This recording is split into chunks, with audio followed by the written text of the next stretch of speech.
Robert, vielen Dank. Und guten Morgen nochmal allen zusammen. Wenn man sich so auf eine Veranstaltung vorbereitet, wie das jetzt hier der Fall ist, Athletik-Konferenz, dann versucht man vielleicht so 1, 2 begrüßende Worte zu finden. Und ich habe mich hingesetzt und habe angefangen mit liebe Kollegen, liebe Trainer und so weiter und so fort. Und erinnere mich dann an die erste Konferenz, an der ich teilnehmen durfte. Das ist mittlerweile schon ein paar Jahre her. Und habe dann heute Morgen zum Robert gesagt, eigentlich ist es viel eher wie so ein Klassentreffen. Man hat unheimlich viele bekannte Gesichter, die man sieht. Ich habe heute Morgen beim Frühstück und auch auf den Gängen schon das eine oder andere Gespräch geführt. Und freue mich wirklich sehr, euch alle wiedersehen zu dürfen. Und das Entscheidende bei so einer Konferenz, klar, die Vorträge, die sind super spannend. Und jeder von euch wird sich was mitnehmen können. Aber noch viel wichtiger, und das merke ich bei unseren Fortbildungen, bei den Trainerausbildungen auch immer wieder, ist das Gespräch miteinander und der Austausch mit den Referenten und auch unter Kollegen. Deswegen nutzt den Tag. Wir haben einige Pausen eingebaut. Schaut, dass ihr miteinander sprecht und vielleicht auch das eine oder andere Gespräch dann mit nach Hause nimmt. Ich glaube, das ist das, was uns als Trainern immer so ein bisschen das meiste gibt, dass wir wirklich auch miteinander kommunizieren können. Dazu noch ein Punkt, auch das ist, denke ich, relativ wichtig. Wenn man sich mit dem Thema Athletiktraining auch so ein bisschen im Internet auseinandersetzt, dann finde ich, schaut man immer wieder relativ schnell auf Diskussionen, wo man sieht, wo der eine oder andere vielleicht ein bisschen im Internet dann doch ein bisschen freier ist und negative Kommentare schreibt.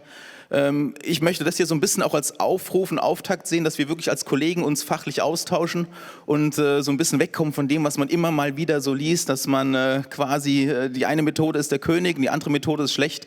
Lasst uns so ein bisschen Diskurs finden, der uns auch dazu bringt, dass wir gemeinsam das Thema Athletik weiterentwickeln können, denn das nimmt in den Sportverbänden zunehmend eine größere Bedeutung ein.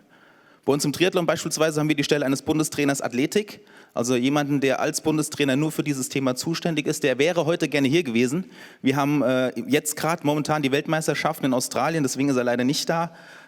Es ist aber so, dass wirklich das einfach nochmal so ein Anlass ist. Man sieht, das Thema entwickelt sich weiter und umso wichtiger ist auch, dass wir einen gemeinsamen Diskurs schaffen, wo wir dann auch wirklich dieses Thema positiv weiterentwickeln können. Bevor es jetzt richtig losgeht, noch 1, 2 organisatorische Dinge. Es gibt in euren Begrüßungstaschen einen Messeparcours. Das ist ja, so ein kleines Heftchen, wo es die eine oder andere Aufgabe gibt, die mit den Ausstellern außenrum zu tun hat. Ich würde euch bitten, das gerne ausgiebig zu nutzen. Kommt auch ins Gespräch mit unseren Ausstellern, das ist wichtig. Ohne Partner wie die ihr hier am Rand seht, kann so eine Veranstaltung nicht existieren. Das heißt, gerne mal in das Heftchen reingucken. Ihr habt die Möglichkeit, auch noch was zu gewinnen und vielleicht das eine oder andere Gespräch und die Aufgaben an den Ständen mitzuerfüllen. Das wäre ein Traum und dient auch der Sicherung der Veranstaltung für die nächsten Jahre. Ganz wichtig, so Partnerschaften. Dann, zweiter wichtiger Punkt, die App Talk habt ihr vielleicht schon installiert, habt ihr mitbekommen, registriert euch dort. Es gibt die Möglichkeit, dass wir uns dort austauschen und connecten und hinterher wird dort auch ein Feedback stattfinden. Das heißt, die Referenten bzw. die Veranstaltung kann über diese App dann auch nochmal im Nachgang bewertet werden. Das hilft uns weiter, das ganze Thema dann auch für die nächsten Jahre weiterzuentwickeln. So, das waren der Worte genug. Wir haben den ersten Trainer, Coach Mike, hinter uns stehen. Und ich würde sagen, dass wir jetzt dann relativ schnell auch in die Veranstaltung einsteigen. Trainer, der im Wesentlichen im Bereich Leichtathletik, Fußball, Football und anderen Sportarten gearbeitet hat und der uns jetzt zum Thema Eccentric Training einen guten, passenden, spannenden Start in den Tag verschafft. Mike, the stage is yours.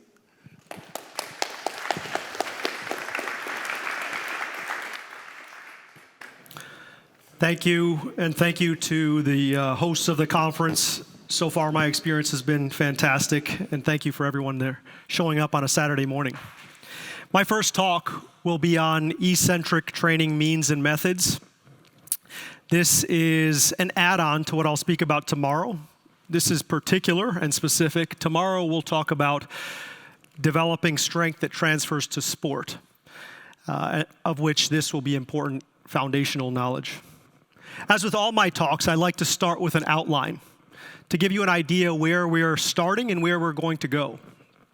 First, we'll briefly talk about the role of eccentric capacity, in particular, how it is impactful for athletes. Then we'll talk about the shortcomings of traditional weight room methodology. We'll look at some basic considerations for planning eccentric training. Then we will delve into some specific means and methods of eccentric training. First, let's start by taking a look at the role of eccentric capacity. What actually takes place within the muscle fibers during an eccentric contraction is still not fully understood. But what we do know is that it is important for joint stability, power transfer across joints, in particular those of biarticular muscles, movement efficiency, and deceleration abilities. In fact, if I were to sum up the role of eccentric capacities in a tweetable message, I would say that an athlete's capacity to resist yielding is a key determinant to their athletic success in general and speed and explosiveness in particular. If we want to be fast and powerful, we need to be very proficient in our eccentric capacities. The benefits of eccentric strength are multiple. They have a low metabolic cost. Because eccentric capacities rely greatly on passive muscle tissue, or passive tissue, the tendons and so forth, they have a lower metabolic cost to produce the same output. They have a high capacity to generate intermuscular tension. They have a higher solicitation of type 2 fibers. These are your fast, explosive fiber types. They help protect the musculoskeletal system. We've all seen the research on eccentric hamstring strength and its role in the reduction of hamstring injuries. And it helps to change the stress-strain curve, again, very closely related to injury reduction. Eccentric strength can be developed via several mechanisms. This is a great infographic from Chris Beardsley via medium.com. And what we see is that eccentric strength training, in particular, very focused eccentric work, can cause an increase in voluntary activation by the spinal mechanisms. We get an increased voluntary activation in the motor cortex, increase in titin content, one of the muscle fibers, and an increase in costomeres or collagen. So this is multifactorial. And eccentric training can reduce the likelihood of injury, but also improve performance. And as strength and conditioning coaches or fitness coaches, this is our end goal. This is the thing that we're aiming for, is to reduce the likelihood of injury and improve performance. Now let's move on and talk about some shortcomings of traditional methodology, traditional classical mass-based loading. To be fair, we should first talk about some of the benefits. I am a huge believer in old school strength development, using a barbell, using a dumbbell, using a kettlebell. This type of work makes up approximately 80% of what I do as a fitness coach. There are several benefits. It's simple and easy. It takes no special equipment. We almost all have barbells, dumbbells, bumper plates, and kettlebells. It's very familiar. We all like what is familiar to us. Athletes buy into familiar. They're comfortable and acquainted with a squat and the bench press and the clean. They understand that these have an immediate impact on their performance. And when we use higher loads, 80, 85+% of our 1 rep max, the load itself is highly correlated to the intensity of work. The load itself is highly correlated to the intensity of work when we use higher loads. And as a result, it's excellent for developing maximal strength. And as we'll see tomorrow, maximal strength is very important. It should not be overlooked. It is the foundation for eccentric capacities. But there are some shortcomings. When we look at mass-based classical weight room loading, although it has many benefits, we also see that load on the bars being used as a correlate for intensity does not always work. For example, peak power output in a squat is oftentimes achieved at 40 to 55% of maximal load. But the key there is that the athlete has to drive with full intent. They have to give full effort every single repetition. And the load, because it is submaximal, might actually allow them to just go through the motions. The other big drawback of classical mass-based loading is it's constrained by a concentric emphasis. If I were to ask you what your squat maximum is, how much you can lift in the squat, and you told me 200 kilos, that 200 kilos actually represents your strength concentrically in the weakest range of motion of that activity. For example, in the squat, I can move 200 kilos from here to here, and that's my maximum. But in a range here to here, I may be able to move 250 or 300 kilos. And it's representing our concentric maximum, not our eccentric maximum. And this is problematic in a way that we'll look at as we move forward here. Most athletic movements are occurring near joint end range of motion, so here to here. But most classical weight room methodology is assessing strength in our weakest range of motion, in our weaker type of contraction. There are some other drawbacks of classical methodology. Even highly explosive efforts, like jumping up onto a box or weightlifting activities, are still primarily concentric in nature. There's a small eccentric loading on a weightlifting activity if the athlete is proficient enough to do a double knee bend, but for most athletes, it's still concentrically generated force. We need to remember that even explosive and powerful movements are not all eccentrically dominant. Some of them may be primarily concentrically dominant. And this even applies for plyometric exercises, where the focus is on extension rather than on a stretch shortening cycle, where there's a flexion followed by a rapid extension. So now let's look at eccentric training. Could this be the solution to some of these drawbacks? The first thing that we need to understand is that eccentrically, we are as much as 200% stronger than our concentric maximums. The research literature is quite clear in that we are at least 115% stronger than our same range of motion concentrically.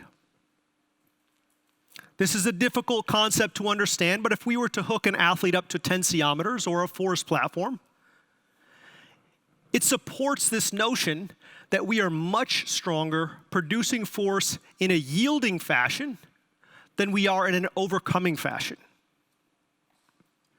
And this points to the fact that concentric-based training is going to leave us short-handed when it comes to achieving stimulus threshold. If we take that example of the squat, and I ask you what your squat maximum is, 200 kilograms represents from here to here, weakest range of motion in our weaker contraction type. If we were to look at what I can produce concentrically from here to here, that might be 250 or 300, which means eccentrically in this same range of motion, but yielding, I might be able to produce 330 or 350 kilograms of force. So we almost always must keep in mind that stimulus threshold for eccentric capacities is much higher than it is for our concentric abilities. The other thing that we must remember is that, as with anything, training adaptations are specific to the demand applied. If we want to be better at something, we need to do that thing. If we want to improve our eccentric capacities, we need to train our eccentric capacities at stimulus threshold. some basic considerations that I always hear when I talk about eccentric training. The first one is hypertrophy. People ask, am I going to get too big? They're familiar with what bodybuilders have used for a long time to increase their muscle mass. Bodybuilders have done negative reps, where they do a slow and controlled descent, in an effort to increase hypertrophy or muscle mass. And the research is clear that eccentric training is highly effective at increasing muscle mass. And as sport coaches or fitness coaches, this may not be something that we want. We may want to actually limit the hypertrophy of our athletes. We want athletes that are light but powerful. We don't want an athlete who is carrying around a lot of excess muscle mass. But we can mitigate this by ensuring that the total volumes are reduced and the athlete isn't consuming an excess amount of calories. I've never had a problem with excessive hypertrophy using eccentric focused training the way that I do. Another common concern about eccentric training is DOMS, delayed onset muscle soreness. Many fear doing eccentric focused training because they're worried about getting delayed onset muscle soreness. And again, this is a very reasonable concern. Eccentric training will cause delayed onset muscle soreness. But the real problem is not the eccentric training. It's the fact that we're not prepared for the eccentric contractions. When an athlete experiences a novel or excessive eccentric training stimulus, it will start an inflammatory response. This is a given. But the way that we get out of this, the way that we avoid this, is by exposing the athletes to a regular stimulus of eccentric training.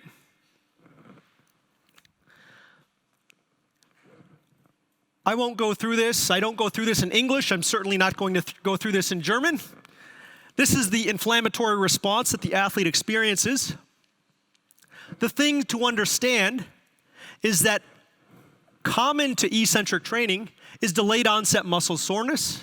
This will lead to stiffness, potentially a short-term decrease in strength, an increase in passive tone, so the muscle will be slightly tighter, and a presence of blood markers like creatine kinase. Now, as I said, this should not alarm you, because the real way to avoid this inflammatory response is not to take out eccentric training, it's to do more of it. The human body is a wonderfully adaptable machine. We can adapt to almost anything. Sleep stress, heat stress, cold stress, mechanical stress. If we apply a stress to the human body, it's going to adapt to it and become stronger. So the way that we reduce this potential inflammatory response is to actually do eccentric training with some regularity. This is the force velocity curve. This is very important in understanding how I set up my training plans, in particular, showing why we need to do specific eccentric training. Most of you are probably familiar with the far right side of this curve, but you're less familiar with the left side of this curve. On the right side, we're dealing with concentric abilities. Concentrically, we are not as proficient at producing force when the weight or the load is light and we're moving at high speeds. So imagine trying to move a very light weight. We just simply can't produce a lot of force. Our body is not designed to do that. But concentrically, when we put a lot of load on the bar or on some external load, we're very proficient at producing that force as long as that force production is relatively slow. This is a 1 rep max, maximal strength on the far left side of the concentric portion of the force velocity curve. And this is where most of us stop with our training. But this curve continues to the left. In between concentric and eccentric, we have isometric, where there's no joint movement. We're very strong, producing force and just holding the joint angle. Eccentrically, what we see is that things are very different than they are concentrically. Eccentrically, at light weights, moving slowly, we are not as capable as producing force as we are at higher speeds. We can produce a lot of force eccentrically when the load is extremely high and we are forced to yield at a higher velocity. This is 115+% of our concentric maximums.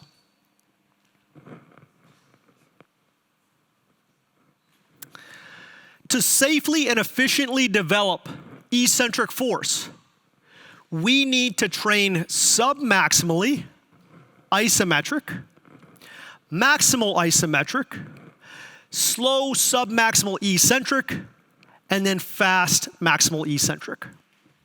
So most of us, as I said, start on the right side of that curve and take it somewhere up to the midline. What I'm suggesting is that we take that same progression and move it all the way to the far left. Another thing to think of is that truly maximal fast eccentrics may actually be failed isometric contractions. I may be trying to hold a position, but the external load is so great that it forces me to yield. That's when we are at our best at producing force. So if I want to train fast eccentric maximal eccentrics, I need to perhaps train isometrics maximally first. A true fast eccentric is something like this. The load is so great that the muscle cannot overcome it. It has to yield. So let's now take a look at isometric training. I'm going to break this down into 2 different subcategories. First, we will look at isometric, and then we will look at what I call quasi or partially isometric activities. Here's an example of a sub-maximal isometric contraction or exercise. And none of these exercises are anything magical. I put them up here so that you can see the type of training that I associate with this progression. This is a paused squat. This may be very familiar to some of you. Pausing at the bottom before standing up. Now, the fact that this athlete can stand up with this weight tells us that it is a sub-maximal load. We know that he can move this weight concentrically, so it's sub-maximal concentrically, which means it is even greater sub-maximally eccentrically. Again, we're moving across that force velocity continuum, and we have to start somewhere sub-maximal to the far left. So a paused squat, or any paused activity, using a sub-maximal load is a good example of training isometric capacities with a sub-maximal load. It's a good start to the progression. We could also do what I call quasi-isometric contractions. This is a hip extension activity here. And what we're going to do is have a isometric contraction in the lumbar spine, quasi-isometric in the glutes and hamstrings, and there'll be a very small oscillation of the activity or of the movement pattern around a very minimal range of motion. Obviously, this is also submaximal, but the athlete is forced to attempt to hold a position at a submaximal load that they could overcome if they wanted to. So once we have done submaximal isometrics, our natural progression would be to move to maximal isometrics. Here's an athlete attempting to complete the end range of motion of a squat, and you can see he is pressing against pins. He is pressing against an immovable object at his end range of motion. He can't quite stand it up. The load on the bar is just to keep the athlete honest.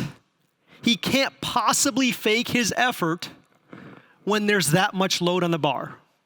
He has to drive with full intent. When I prescribe activities like this, I'll typically do sets of around 5 or 6 second holds.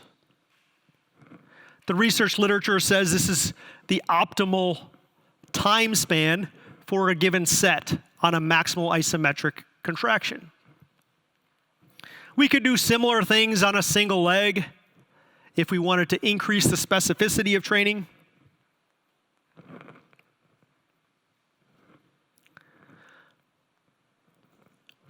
So now let's talk about eccentric focused training. First, let's talk about some means of eccentric training. I'm a huge proponent of the flywheel. Several years back, this company approached me and said, have you ever heard of flywheel training? I had been writing about eccentric training for 10 years prior. And many of the things that I was doing with my athletes, I deemed to be very necessary and beneficial, but were a little bit dangerous. They were dangerous. And we'll look at some of those as we move forward here. And this company showed me their device, and immediately there was a solution for training eccentric capacities that was not nearly as dangerous. Took all of the risk out of the activities.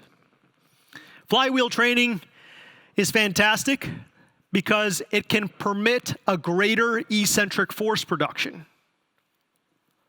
It's not mass-based. If you've ever used a flywheel before, and there's one to test in the back, it actually pulls you down into the ground. You can't possibly be passive on the eccentric portion of a flywheel squat or a flywheel press or a flywheel RDL. It forces you to have a resisted yield. Flywheel training is superior to standard resistance training for eccentric activation. And we see 6% improvements versus 3% improvements with standard classic weight room methodology. We've also seen that flywheel training is fantastic for improving speed and power output, especially when it's paired with traditional methodology. So although my talk today may sound like I think that eccentric training is the most important thing in the world, I really feel like it's just an overlooked portion of the training. And that we still need to do classic weight room methodology, but tack on, in an intelligent way, eccentric and isometric focused training. So in terms of means of eccentric training, flywheel training is one of my options at the top of the list. It looks something like this. We could do a squat. You'll see at the top of the lift, the flywheel actually flips. And it actually actively pulls me down. The eccentric phase is active. And the more that I put into this device, the harder I stand up, the harder it will pull me down. I'm not sure if this will translate or not, but at my facility, we have nicknamed the feeling of being pulled down to the box as the demon force. It feels like it is going to pull you through the ground if you try hard enough on this device. It's very different, very unique to a flywheel as opposed to traditional mass-based loading. Again, I split up eccentric training, similar to isometric, into two categories. First, we'd have what I would call eccentric training. And this is training that some of you may be somewhat familiar with. But we also have accentuated eccentric training. And this is the end range of that force velocity curve. This is fast, high load, eccentric yielding. But to get to that end range, the far left side of that force velocity curve, we need to go through standard eccentric training. So let's start by looking at eccentric training before we move on to accentuated eccentric training. With eccentric training, my primary guideline is to just slow the movement down. Move the weight slowly on the eccentric phase. This uses sub-maximal loading and a controlled eccentric descent. Sub-maximal loading and a controlled eccentric descent. An example would be something like this. Typically, I would descend on a 3 or 4 second count. Clearly, this is an athlete using a sub-maximal load. They can stand up with this quite easily, but they're controlling the descent by manipulating the time in which they move through the eccentric phase. We could also do equivalent type exercises on a flywheel. So I fight on the descent, I control the yielding, and even though I'm moving slightly fast, it is a load that I can overcome.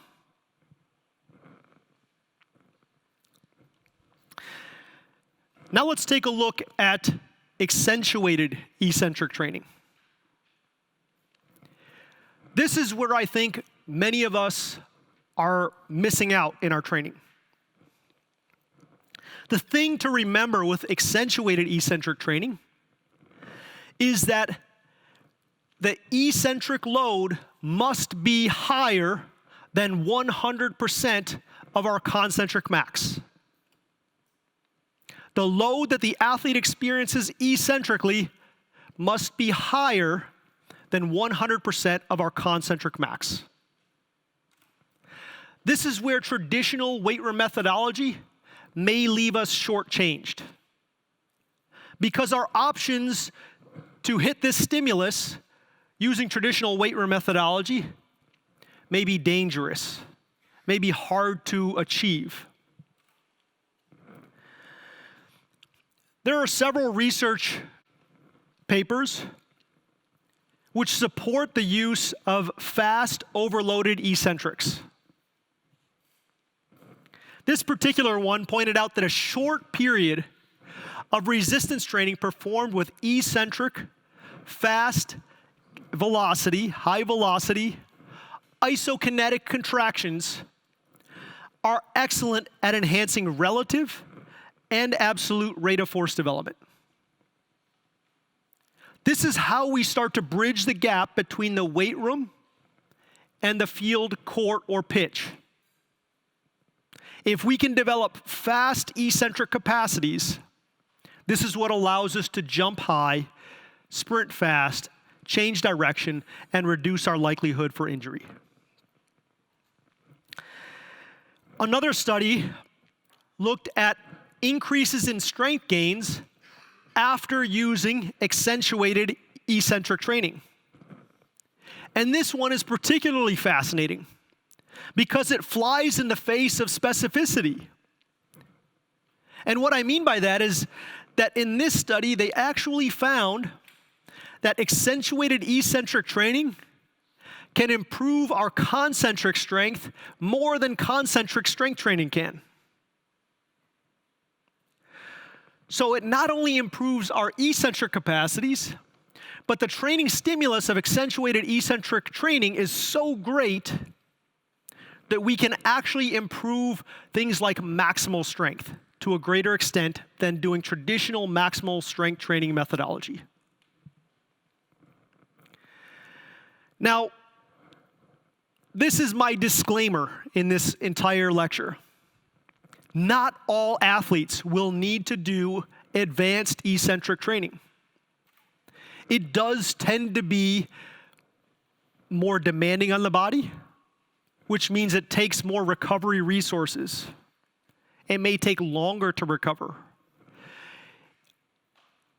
It's very, very challenging. And if we have limited time to train an athlete, attempting to do things which are not fundamental may not be the best use of our time. This type of training is best reserved for when an athlete has gone through the entire continuum that I have led up to this point with. So we need to ask ourselves, who needs to do accentuated eccentric training? If you want to improve muscle size, perhaps a bodybuilder, perhaps a rugby player, accentuated eccentric training will help. Do you need more maximum strength? Accentuated eccentric training will help. Do you need to reduce your likelihood for injury? Accentuated eccentric training will help. Do you want to improve your change of direction and ability to utilize kinetic energy? Accentuated eccentric training will help. I train athletes across many different sports. I work with 2 pro soccer clubs. We rarely, if ever, do this type of training. We simply don't have the time in my limited 1 or 2 days in the weight room to get to this form of training. But I also train several elite track and field athletes. And this is a regular part, an important part of their training. So what does this type of training look like?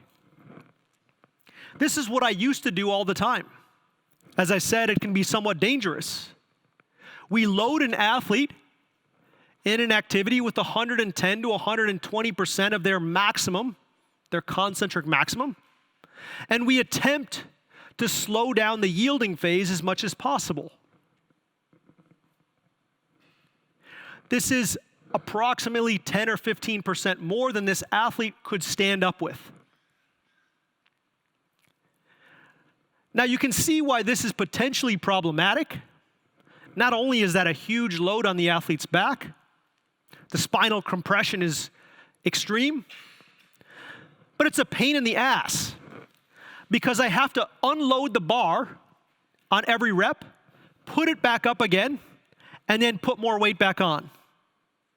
So logistically, it's a pain, and there's a potential danger to it because I'm loading spinally with such a huge weight. There are some safer options. Weight releasers, for example. These weight releasers would fall off the bar. These are common in powerlifting circles.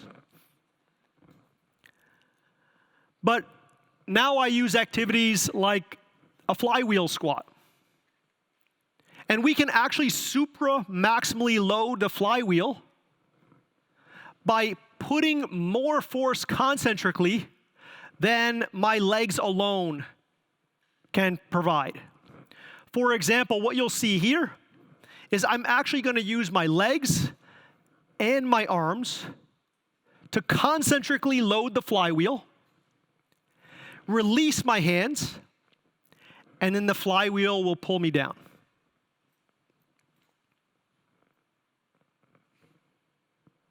You can see by the strain in my face how challenging the eccentric portion of this activity is. This is a massive eccentric load right here. A high load, fast, eccentric, very safely incorporated into the training.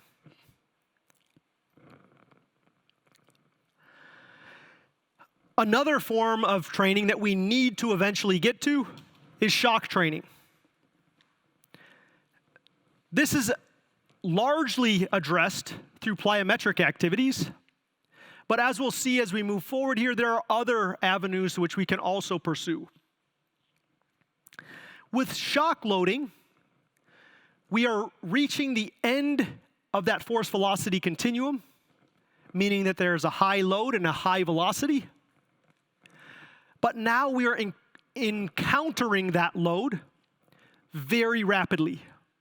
Shock loading requires rapid deceleration of a load and can be performed with specific plyometrics or even in resistance training if your exercise selection is appropriate. I'll show you some examples of shock loading in the weight room as well as more traditional shock loading methodology. This is a snatch balance.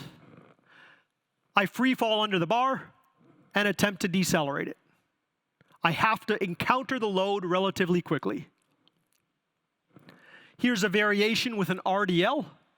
You'll notice that I actually physically release the bar out of my hands, and then I catch it at the end range of motion. The bar free falls, and I have to stop it very fast. Even a small load on an activity like this is very challenging. Athletes will typically feel their hamstrings have to work tremendously hard at as light as 20 kilos. Even athletes that could do an RDL with a concentric focus at 5 to 10 times that much. Similar to our other exercise, encountering a load very rapidly, and our body is forced to decelerate it. Or if we wanted to challenge ourselves eccentrically in both the vertical and the horizontal vector, we could step down from a box, swinging kettlebells forward, and catch ourselves stiff. So the momentum of the kettlebells will increase the horizontal vector loading, and the step down from the box will increase the vertical loading. At touchdown, the load that the athlete experiences would be on the order of 4 times body weight on an activity like this.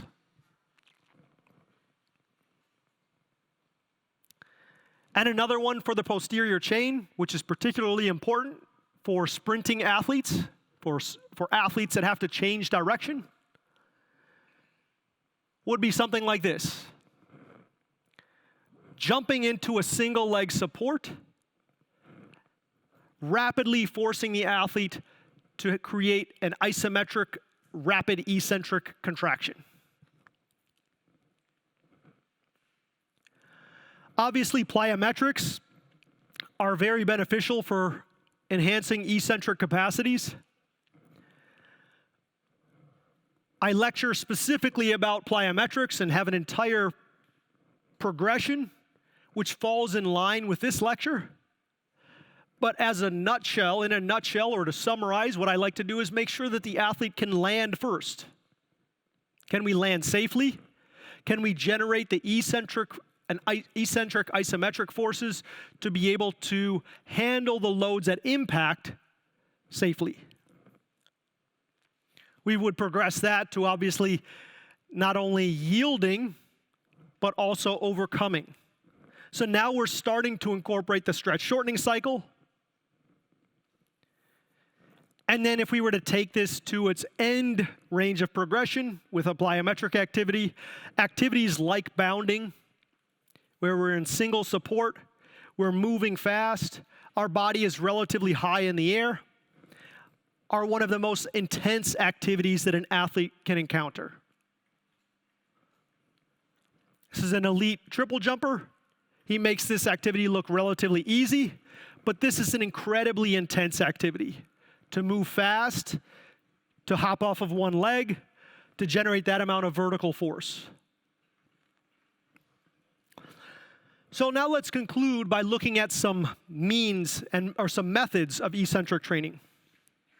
We've looked at the exercise types that we could do, some examples. Now let's look at things like sets and reps. Eccentrically, we have slightly more endurance than we do concentrically. So if, for example, we use 90% load concentrically, that's a weight that we could move 4 times, 3-4 times. Eccentrically, the research literature indicates that we have an endurance factor that is about 25 to 50% greater. So at 90% load, we could do about 5 or 6 repetitions. So the repetitions that we prescribe for eccentric focused training will actually be higher than they would be for classical weight room methodology, by about 25%. In terms of the sets, I tend to use this form of training as an add-on. It's what I would consider the icing on the cake. The cake is our classical loading. It's our barbell squats and cleans and deadlifts and bench press. This is the icing. So we add it on as an accessory type of an activity. But it's very important.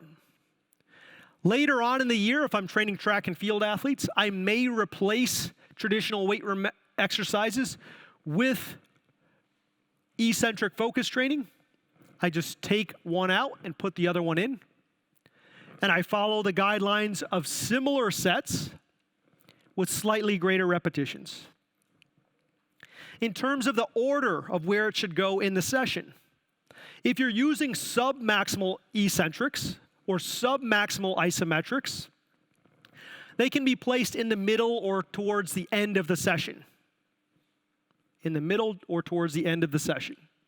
If you're using supramaximal eccentrics or maximal isometrics, these should be placed towards the beginning of the session. Because the central fatigue, the brain fatigue, is so great from a supramaximal contraction, supramaximal fast eccentric loading, that incorporating it when the athlete is fatigued may increase the likelihood for injury. With regards to frequency, as I mentioned already, if we want to benefit from eccentric focused training and mitigate the results of delayed onset muscle soreness, we have to do this type of training with regularity. I typically prescribe eccentric focused training no less than 1 time a week. I don't do it every day, but I do it at least once a week. If I don't do it that frequently, I will inevitably get sore, and I will likely lose the gains that I made. A couple other things that we need to consider. Partial ranges of motion are perfectly fine when training eccentric capacity. So we could do partial range of motion squats where we free fall through the eccentric, having to turn around the weight very fast. Even though the load on the bar is 80 kilograms, the load that the athlete will experience at that end range of motion will be much greater because the weight is free falling. And these joint angles are very specific to what we would see in sport.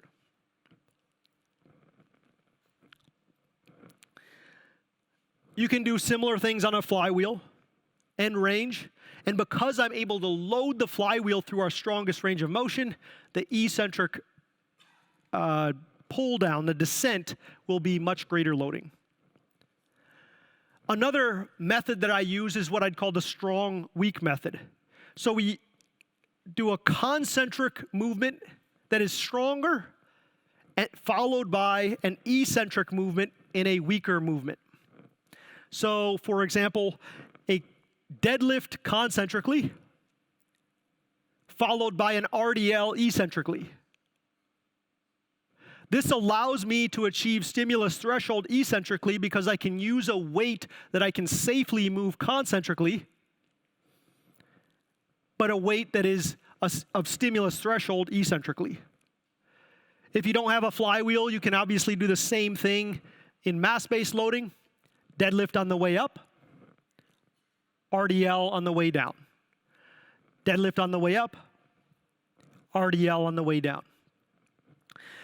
Additionally, we could use what I'd call the 2 up, 1 down method, where we use 2 limbs to move the weight concentrically and 1 limb to move the weight eccentrically.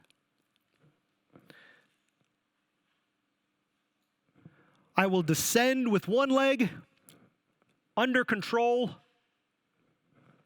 put the other limb into play, and move the bar, move the load with 2 limbs safely. Again, you can incorporate flywheel or different exercises. 2 up, 1 down. 2 up, 1 down. And then finally, we could actually incorporate a partner or banded assistance, some form of additional input of force to get us to an accentuated eccentric overload. A partner could press the kettlebell down so that the athlete has to experience a greater eccentric load and overcome it before they move into the concentric phase. So as far as my progression, it looks something like this. I start with concentric loading and build our way up to maximum concentric strength. We then move to sub-maximal isometric loading, which is characterized by volitional pauses and quasi-isometric contractions. We can then move to eccentric training, which is controlled speed at loads that are less than 100% of our concentric maximum, before moving to maximal isometrics or accentuated eccentrics eventually. Maximal isometrics would be maximal contractions against an immovable object for 4 to 6 seconds. Accentuated eccentrics are where the load is greater than our concentric maximum and our yielding is very fast, is very rapid. And then finally, incorporating shock loading. Plyometric activities, or the drop catch RDL, or that hip extension exercise where we have high speed and high load with a very rapid deceleration. Some take-home points. The importance of eccentric force generating capacity cannot be overstated if you are working with higher level trained athletes. Traditional strength training methods are highly beneficial and form the foundation of what we do, but are not sufficient for us to reach stimulus threshold for perhaps the most important contraction type in athletic performance. When incorporating eccentric training and isometric focus training, we need to use the appropriate means and methods for our objective, choose safe exercises, choose safe loading progressions, make sure we don't just go from maximal concentric all the way to maximal eccentric, but that we move through the force velocity continuum, which would look something like this: maximum strength, followed by sub-maximal isometrics, followed by sub-maximal eccentrics, maximal isometrics, maximum eccentrics, and then shock loading. I wanted to put this up here. This is our YouTube channel. We have a lot of content on there, as well as our Facebook page. We put a lot of free videos and content of interviewing of myself and our other staff. And this is my contact information. If anyone ever finds themselves in North Carolina of the United States, you're more than welcome to stop in at athletiklab.com, which is my training center. And these are several sites where I offer content for the bottom two for free. Proformance is a online hub. Thank you very much, guys.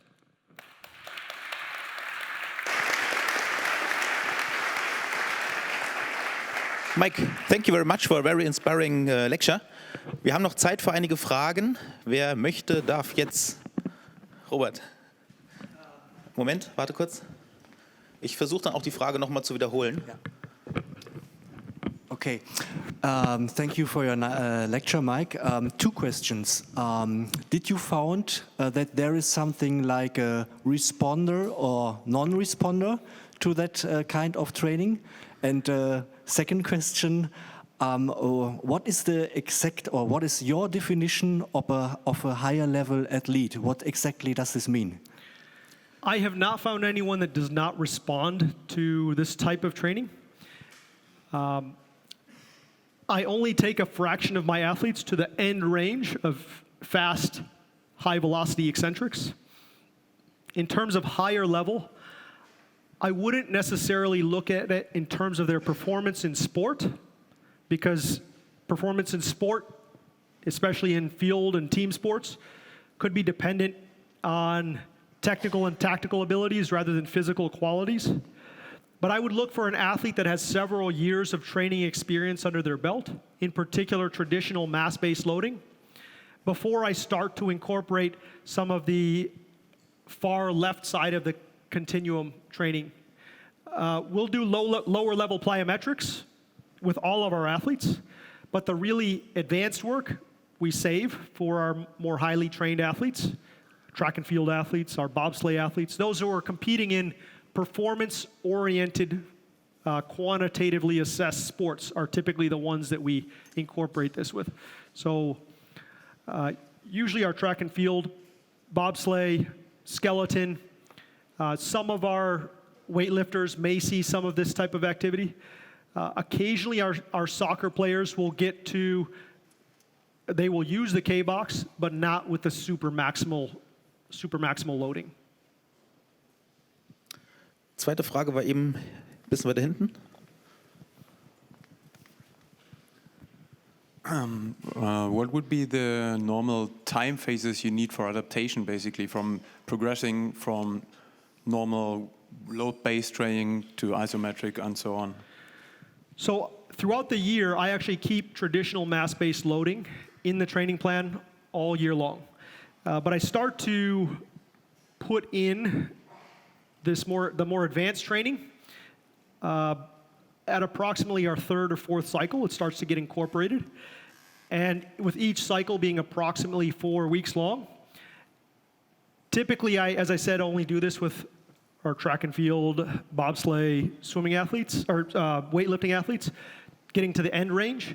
But you can get to the isometric and the submaximal eccentrics with almost everyone pretty quickly, because a submaximal eccentric is actually a lower load than a maximal concentric.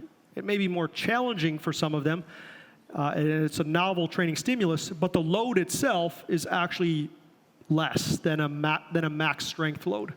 So I will incorporate that concurrently at the same time, oftentimes as maximal strength type training.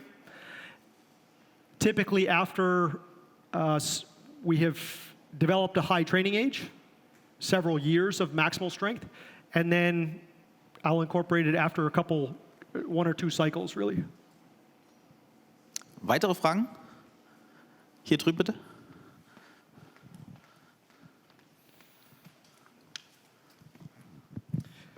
Periodization-wise, do you ever use phases where you would put, let's just say, a lot of eccentric training in a concentrated training cycle that would end in an athlete being pretty trashed for the time, but developing? I do, but when I use it a lot, it's never it's never the primary focal point of the training because it is so demanding. I think the likelihood for injury and overtraining would be very high. The central fatigue, the brain fatigue, the research is indicating that it'd be, especially with accentuated eccentric training, it'd be more so than any other type of training. So I think we'd have to be very careful to do that. When I say I incorporate it a lot at certain points of the year, I may be using it 2 times a year for 3 or 4 exercises within a 6-day-a-week training plan. So it's still just a portion of what we do. Tomorrow I will show you how it gets incorporated a little bit more than today within an actual training plan. We'll look through an entire annual progression to see how it moves through each phase, both with traditional training as well as eccentric focused training. But it's never the sole thing that I do. It's always an add-on. It's never, I never do so much that I bury the athlete. So do you monitor the fatigue in some way? We do. So we take daily wellness surveys. We have a daily HRV, and then the biggest thing really is communication with the athlete, I believe. So if you every day I ask these athletes how they feel. Are they sore? What's your energy like? I try to watch their body mood, and that really is one of the more important things if you spend a lot of time with athletes to determine how well they're handling the training load. And we also do RSI testing once a week, so we can see if there's any loss of elasticity or maybe an indicator of central fatigue. Weitere Fragen? 2 Minuten haben wir noch, 3 Minuten? Ja, hier vorne. Mikrofon kommt gleich. Hier im karierten Hemd. How would you deal with an athlete that possibly isn't yet capable of resisting a maximum load in an eccentric descent, so for, say, a squat from his upper body strength, but would be able to do that for a squat from leg power if you don't have a flywheel? You could belt load. It's a little bit harder. It's inconvenient. It's very inconvenient. You could belt load, but then the problem is you have to somehow get the weight up to the start. I have done it before. It's traditional accentuated eccentric loading either seems to be slightly injurious or inconvenient, but it can be done. I did it for 10 years plus. That's the article that I wrote is about how to do it, and then Flywheel company approached me. But you could stand on 2 boxes, for example, belt load, chain between your legs. A partner helps you stand up, moving the weight, and then you slowly descend under it. Or you could do the 2 up, 1 down method. So if you just lower on one leg with a weight that is greater than your concentric maximum for one leg, then you could still achieve stimulus threshold. That's a pretty safe alternative, I think. It's probably low enough load that it would not overwhelm the upper body support. Thanks. Noch eine Frage? Wenn es keine weiteren Fragen gibt, hätte ich noch eine. One question by me. Mike, what about interference to other trainings demands, like training of technique and other stuff? Aren't there coaches angry on you if you do too much eccentric training? Of course. So that's why it needs to be incorporated very progressively. So DOMS is always a problem. It's also a problem with traditional loading. So I'm a huge proponent for training regularity, training frequency. If we do something frequently, it's like an inoculation. It prevents us from getting sore from that thing again. I have had athletes that will do flywheel maximal squats or RDLs on a weekly basis, and they never get sore from it. The way that you prevent soreness is to do the things that make you sore. If you do the things that make you sore with regularity, you'll stop getting sore. Your body will adapt to it. We do it sparingly, and we do it progressively. I think that's really, really important. A lot of the exercises when I present here, or maybe some of the means and methods, may be novel and sexy, but you shouldn't feel like you could jump straight to those. You need to move progressively to get to those exercises, or you will have your sport coaches very mad at you. Mike, thank you very much. Great to have you here. Thank you.